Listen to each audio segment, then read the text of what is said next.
জমানাটা এমন চলছে, আজকে দুনিয়ার প্রত্যেকটা কোনায় কোনায়, প্রত্যেকটা ইঞ্চি ইঞ্চি মাটির ভিতরে মুসলমানদের উপর চলছে জুলুম আর নির্যাতন। আমাদের পাশের দেশগুলোর দিকে আপনারা তাকিয়ে দেখুন, কাশ্মীরের মুসলমানের উপর নির্যাতন হচ্ছে, ফিলিস্তিনের মুসলমানের উপর নির্যাতন হচ্ছে, মিয়ানমারের মুসলমানদের উপর নির্যাতন হচ্ছে। গোটা বিশ্বব্যাপী আজকে মুসলমানদের উপর জুলুম এবং নির্যাতন স্টিম রোলার চালানো হচ্ছে।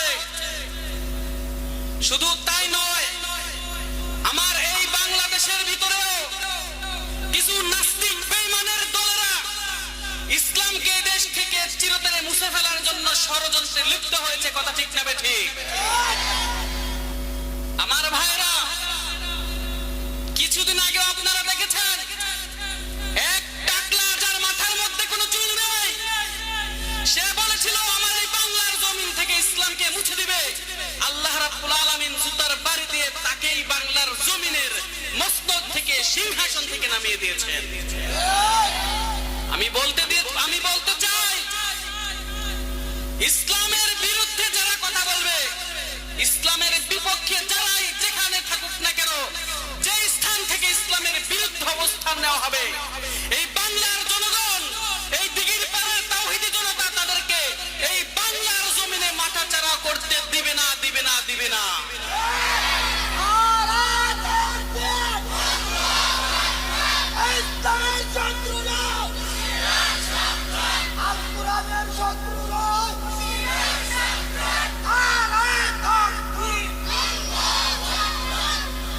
আমার ভাইরা, আমাদের কিছু দুর্বলতাকে তারা সুযোগ গ্রহণ করে আমাদের পিছনে এইভাবে লেগে তারা চায় ইসলামটাকে গুটিয়ে ফেলবে, ইসলামটাকে বন্ধ করে ফেলবে, আবদ্ধ করে ফেলবে। কিন্তু এই বাংলার তাওহীদি জনতা কখনোই তাদেরকে তাদের এই মাকসাদে কামিয়াব হতে দিবে না, ভবিষ্যতেও দিবে না, ইতিপূর্বেও কখনো দেয় নাই। মুসলমান ইমানদার, আমরা যদি দুনিয়ার ভিতরে কিছুদিন একটু কষ্ট করে আমাদের আমলগুলোকে করে দিতে চাই, মুসলমান ইমানদার, কিছু আমল যদি আমরা সঠিক নিয়মে করে আমরা দুনিয়া থেকে বিদায় হতে পারি, হতে পারে দুনিয়ার ভিতরে একটু কষ্ট করে যাওয়ার জন্য আমরা প্রস্তুত হয়ে যাব। হয়তো আমাদের একটু কষ্ট হইতে পারে, কিন্তু মৃত্যুর সাথে সাথে মহান আল্লাহ রাব্বুল আলামিন তোমাকে আমাকে এই সাধারণ কিছু আমলের মাধ্যমে জান্নাতের মেহমান বানিয়ে দিবে। আল্লাহ রাব্বুল আলামিন কোরআনের ভিতরে ইরশাদ করেছেন, ওয়ামা খালাকাতুল জিন্না ওয়াল ইনসা ইল্লা লিয়াবুদুন।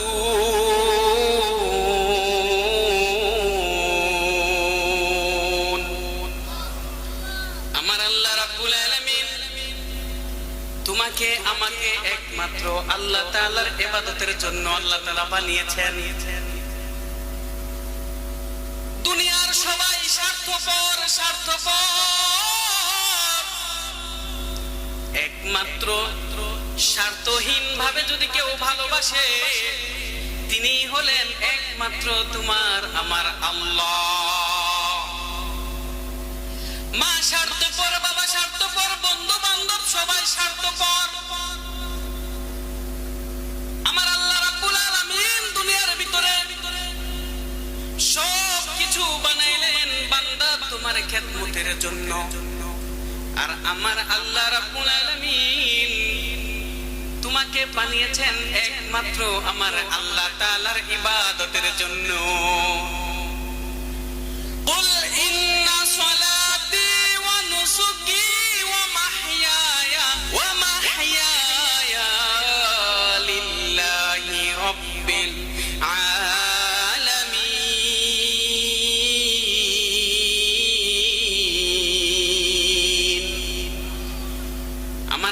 ডেকে ডেকে বলে, বান্দা আমি তোমার জন্য ওই আকাশের ভিতরে সুন্দর একটা সূর্য বানিয়ে দিলাম।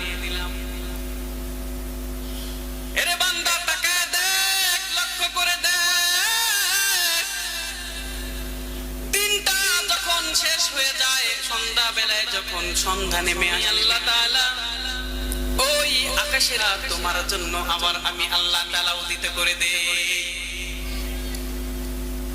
এরে বান্দা এই চাঁদগুলো আমার কোনো কাজের না,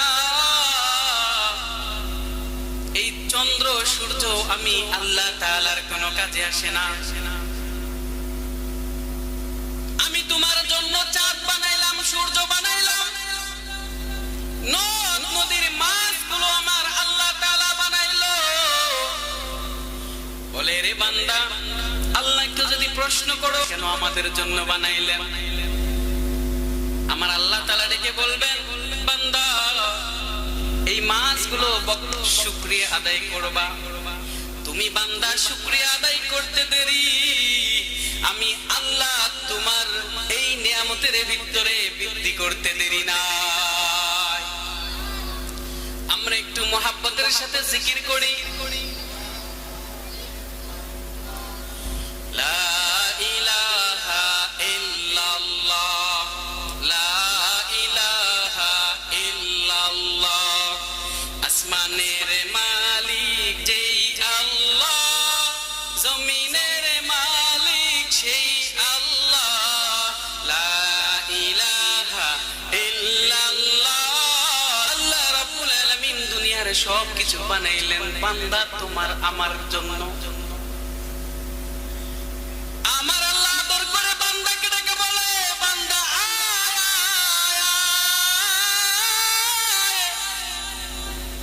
বান্দা মসজিদের মাইকে 5 ওয়াক্ত মুয়াজ্জিনের মাধ্যমে আমার আল্লাহ রাব্বুল আলামিন তোকে ডাকে, কিন্তু তুই মসজিদের ভিতরে সাড়া দিস না। আমার আল্লাহ তোকে কখনো দুনিয়াতে খামার খানা বন্ধ করে দেয় না। আল্লাহ রাব্বুল আলামিন কিন্তু তোমার চোখের পাওয়ার গুলো কখনো নষ্ট করে দিচ্ছেন না। এরে বান্দা আবার যখন সন্ধ্যা বেলায় গভীর রাত্রি হয়ে যায়, শেষ রাত্রে আমার আল্লাহ বান্দাকে ডাকে, বান্দা এরে বান্দা ওই গভীর রজনীতে বান্দাকে আমার আল্লাহ তাআলা ডেকে ডেকে বলে, বান্দা ওই সময় উঠে যদি আমার আল্লাহর পায়ে সিজদা দিয়ে কাঁদতে পারো, এক ফোঁটা চোখের পানি যদি তুমি সেই সময় ফেলতে পারো, তোমার চোখের এই কোনা দিয়া পানিটা নাকের ডগায় আসতে দেরি, আমার আল্লাহ তাআলা জিন্দেগীর তামাম গুনাহগুলো ক্ষমা করতে দেরি না। আমার ভাইরা, এই জন্যই আল্লাহ তাআলা কোরআনের ভিতরে ইরশাদ করেছেন, ইয়া আইয়ুহাল্লাযীনা আমানু আসরাফু আলা আনফুসিহিম লা তাকনাতু মির রাহমাতিল্লাহ। হে মুমিন, তোমরা যারা নিজেদের নফসের উপর জুলুম করেছো, আমার আল্লাহ নামাজের জন্য আদেশ করেছেন, তুমি নামাজ পড়ো না। এরে বান্দা আবার গুনার ভিতরে তুমি নিমজ্জিত হয়ে গেছো। কত ধরনের গুনাহ এগুলো তুমি লিপ্ত হয়ে গেছো। নামাজ পড়ো নাই, রোজাগুলো রাখো নাই, হজ করো নাই, যাকাত আদায় করতে পারো নাই, तमाम ধরনের গুনাহগুলো দ্বারা যারা নিজেদেরকে জর্জরিত করে ফেলেছো, আমার আল্লাহ ওই সমস্ত বান্দাদেরকে ডেকে বলে, বান্দা আয়, নিজের নফসের উপরে যারা জুলুম করে ফেলেছো, লা তাকনাতু মির রাহমাতিল্লাহ, আমি আল্লাহ তাআলার রহমত থেকে নিরাশ হয়ো না। একবার যখন আমি আল্লাহর কাছে হাত তুলে বলবে, আল্লাহ জিন্দেগিতে অনেকগুলো গুনাহ করেছি, ডাইনে তাকাইলে গুনাহ,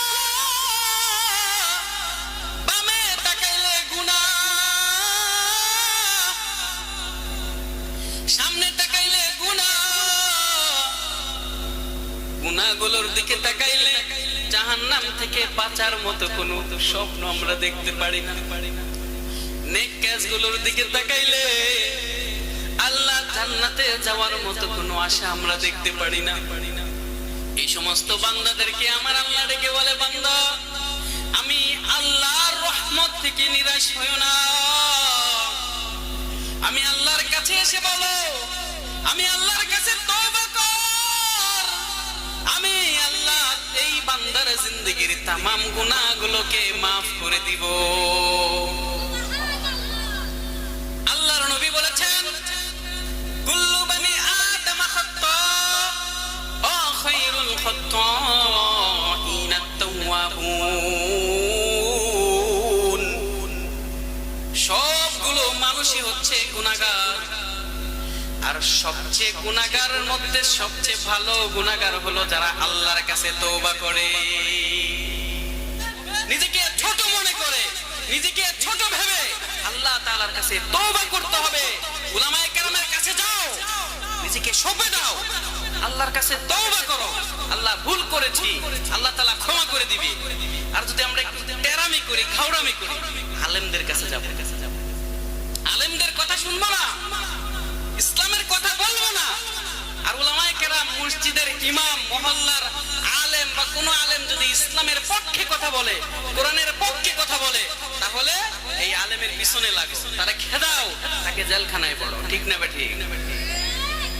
এরে মুসলমান, তুমি বুঝতেছো না আজকে তোমার পাশের রাষ্ট্রগুলোতে আমার বোনের ইজ্জত নিয়ে টানাটানি ছিনিমিনি খেলে সেই মালাউনের দলেরা। আমার এক বোন মুস্কানের তাকবীর ধ্বনিতে সারা বিশ্বব্যাপী আন্দোলন শুরু হয়েছে। একটা বোন আমাদেরকে লজ্জায় ফেলে দিয়েছে। মুসলমান যুবক, তোমরা কোথায়? এখনো সময় আছে, তাকবীর ধ্বনি করো। আল্লাহর জমিনের ভিতরে একমাত্র আল্লাহ তাআলার ইসলাম থাকবে, কোরআন থাকবে, কোন নাস্তিক বেঈমানের খামখেয়ালি থাকতে পারে না। আর যদি উলামায়ে কেরামের পক্ষে কথা বলে, উলামায়ে কেরাম কোরআন হাদিসের কথা বলে বুঝাইতে চায়, আলেম হয়ে যায় তখন সমাজের শত্রু। তাদেরকে এখন শত্রু বানিয়ে ফেলা হয়। বেয়াদবি করেছিল নমরুদ। আল্লাহ তাআলা ইব্রাহিমের সাথে বেয়াদবির ফলস্বরূপ লেংরা মশা পাঠায় তাকে জুতার বাড়ি দিয়ে দুনিয়া থেকে বিদায় করেছিল। এ মুসলমান, ভুলে যেও না, বুশ খুবই বেয়াদবি করেছিল, নিজেকে খুব বড় শক্তিশালী মনে করেছিল, কিন্তু শেষ পর্যন্ত মুসলমানের জুতার বাড়ি দিয়া তার সিংহাসন চ্যুত করেছিল।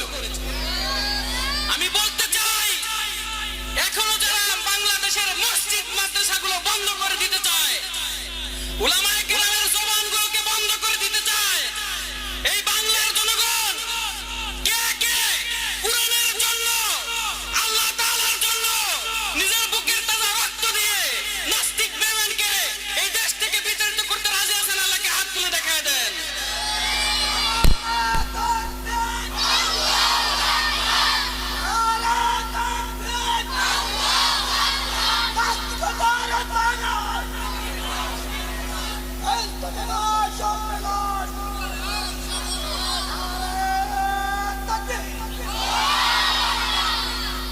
আপনারা থাকবেন তো নাকি ভেগে যাবেন? পরে ভেগে যাবেন? ইসলামেরই জন্য দেশের হয়েছে জন্ম, ইসলামের বিরুদ্ধে গেলে দেশ হবে ভিন্ন। ইসলামেরই জন্য দেশের হয়েছে জন্ম, ইসলামের বিরুদ্ধে গেলে দেশ হবে ভিন্ন। ইসলামের বিপক্ষে যারা নিয়েছ অবস্থান, এই বাংলায় ঠাঁই হবে না, যাও হিন্দুস্তান। দুর্কদমে সামনে চলো, চলো চলো সামনে চলো, বজ্র কণ্ঠে আওয়াজ তোলো, সবাই মিলে একই তালে দাও না স্লোগান।